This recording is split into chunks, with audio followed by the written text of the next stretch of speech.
Much love to you and yours. This is Siren Buddha Medicine. We're talking about energy. So I was born different. So I always looked at things different. I could see spirits, and I remember being like 7 years old, and one of the first things that I said about the spirits around me was, every time I turn around, I see devils come out the ground. And I was told to be quiet. Don't talk like that. Don't say anything about that. No one explained to me that my sight was special. They just told me to shut up about it and don't do that again. And that's the way that it continued, that I remember. They threw you in the hospital, etc., whatever. Now, when I say there's different ways to deal with your energy, and one is to be overcome by it, one is to wrestle with it, and the other one is to dance with it. I mean just that. It's kind of like going through different stages of grief when it comes to the energy and acceptance, when you're the only one around that can articulate or perceive things in a certain way, right? You get isolated, and people can be cruel, not to mention that the policing and all the other stuff that we're really not going into right now. We're talking about how to deal with the energy, right?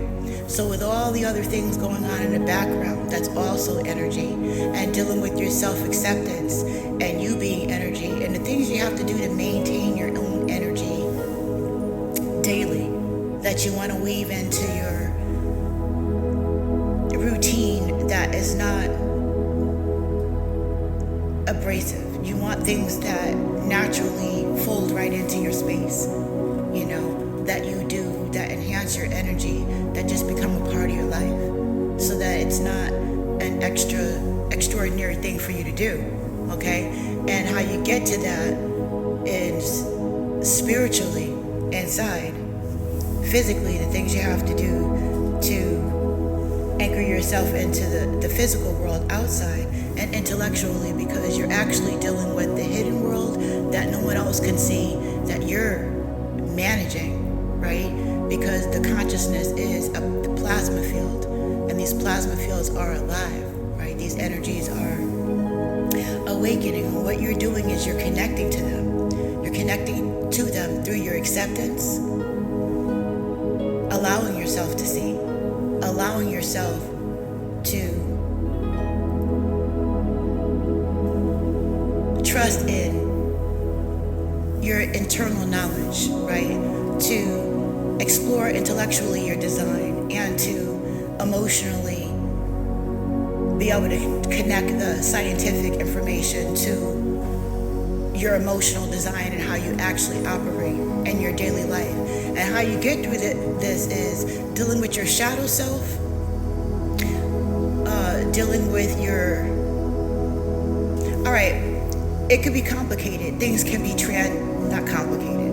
Things can be transcendent. Like, for instance, I had to accept my positive traits as not negative ones. Being empathetic in a world where people are hard, where I was taught that being my personality design was a bad thing, right? Was a weakness.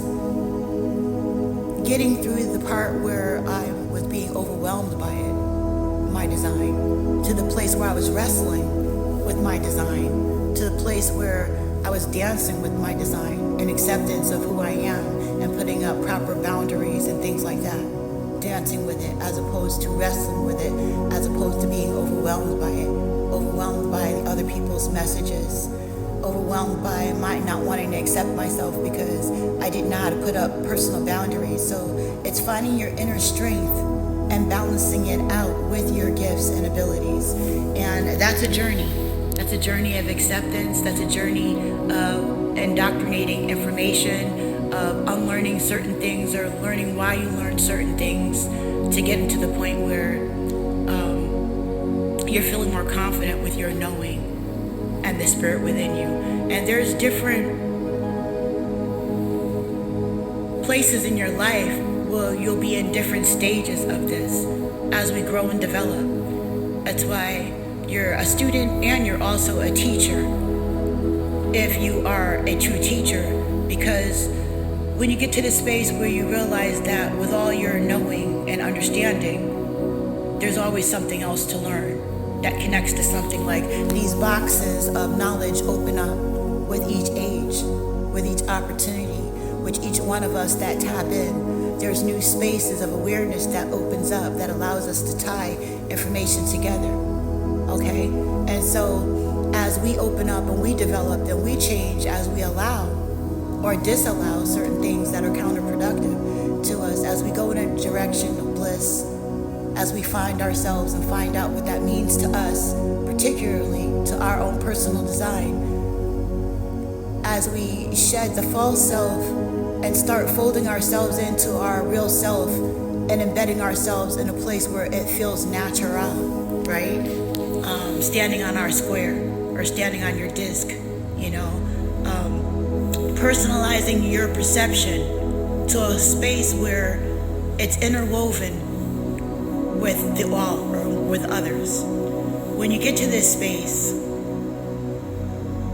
it's beautiful. It's beautiful. And it's like a dance, you know. It's like a juggling, aerodynamic, alchemic, spiritual dance. You know what I'm saying? But there'll be different spaces in your life where you'll feel like still you're wrestling.